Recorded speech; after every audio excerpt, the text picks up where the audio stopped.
What is up, guys? It is Jack and welcome to a new video. Today was WWDC 2018, and just like I predicted, we saw the evolution of iOS 12, which had a ton of things we expected, but also a lot of cool stuff that we never could have predicted. So today we're going to be talking about iOS 12 and hopefully helping you decide whether or not you should update. For one of the biggest improvements in iOS 12 is the performance. Overall, your phone's just going to feel faster. Things are twice as fast, like opening up apps and sliding through pages. Things are going to load faster, and it's really going to just fix a lot of the bugs and glitches that were on iOS 11. And that's what a lot of people were speculating iOS 12 would do, but there were actually a ton more features than just that. One of the new features is an upgrade to Siri. Siri can now take shortcuts, so you can say like, hey Siri, get me my coffee, and it will know, do you want coffee from this Starbucks delivered at this time? Or you can say, Siri, make me relax, and it'll play your favorite relaxing music. I don't know, I'm just making this up. And overall, it seems like Siri is just getting a lot smarter. She'll do things for you without you having to ask, and it's starting to be able to compete with the Google Assistant, although it's still way behind. Next up, they have Do Not Disturb during nighttime. So essentially what that is a Do Not Disturb function that you put on just like night shift at a predetermined time so that you don't get notifications while you're sleeping, which honestly doesn't seem that convenient, because why don't you just put on Do Not Disturb before you go to bed? I don't know, I guess it's pretty helpful. Screen time was another really cool feature that Apple released. Essentially, it's part of settings, and you can set time limits for yourself that say how long you can spend on each app if you feel like you're using your phone too much. Or you can allow your phone to tell you if you've been on an app for too long. You can look at data of yourself to see how long you were on an app, or you can look at which apps are sending you the most notifications. And it's a really helpful thing for those of you who feel like you're on your phone too much and you want to limit your, as it's called, screen time. Also, this is helpful for parents who want to set allowances for their kids about how long they can actually be on their phones for.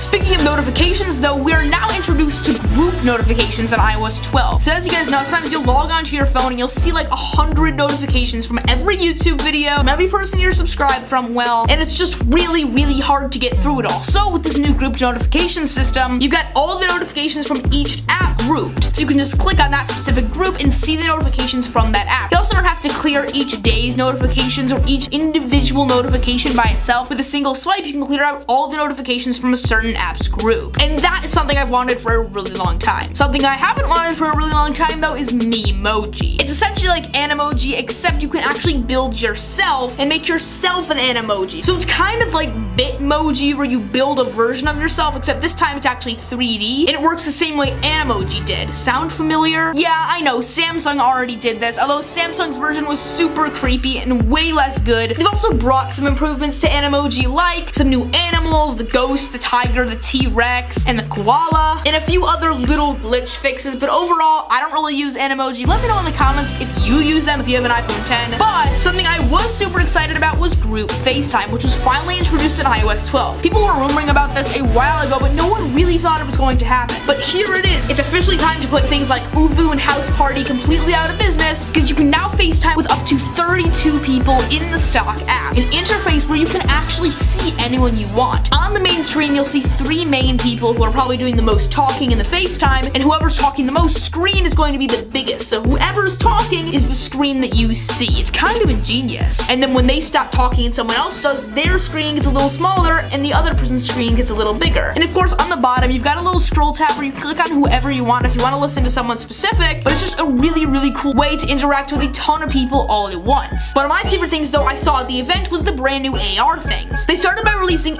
AR Kit 2 in their new file format called USDZ, which essentially allows you to do some things with AR you've never been able to do before, like the brand new Measure app, which comes stock with iOS 12. It essentially allows you to point your camera at something and measure how big it is, or tap on a shape and it will give you its dimensions. It's really cool, and it allows you to use AR in a way that a lot of people have never even thought of in the past. Until now, I had barely ever used AR. They also had Lego come on and showcase some cool Lego set AR. I thought it was pretty cool, and it allows you to kind of enhance Lego sets. One of the coolest things though that I think was super underrated that was released in iOS 12 is the brand new features in the Photos app. Photos now has a new section where you can actually search for photos, and it will digitally recognize what's in the photo, so you can search up events, places, and people, and it will automatically recognize what's in the picture to only show you pictures of that specific thing. In fact, it's got 4 million little categories that it's trained to look for in that search section. It also now can make memory movies for you. So if it's been a year since a certain event, it'll make a little memory event movie for you. So when you log into the Photos app, you have a little nostalgic moment, which is just so cool that it can do all that behind the scenes. There are also some little updates, like how the Stocks app now incorporates the News app as well. So if you're looking at Apple's stock, you'll probably next to it see an article about WWDC and all of the new things that they've released that could possibly affect Apple's stock. So because the news and the stocks go kind of hand in hand, it makes sense that they're now incorporated into a single app, and it's a pretty cool feature. Apple also now supports third-party apps on Apple CarPlay, which I've never used. I can't drive, but for those of you who do use CarPlay, you can now download things like Waze and other navigational apps other than just the ones that Apple makes. And that is pretty much all they announced in iOS 12. We didn't see any dark mode, although we did see it in macOS, and we didn't see any hardware at all in the entire event, so a lot of people were left disappointed, but I think iOS 12 is a pretty cool update, and I would definitely recommend getting it when it comes out.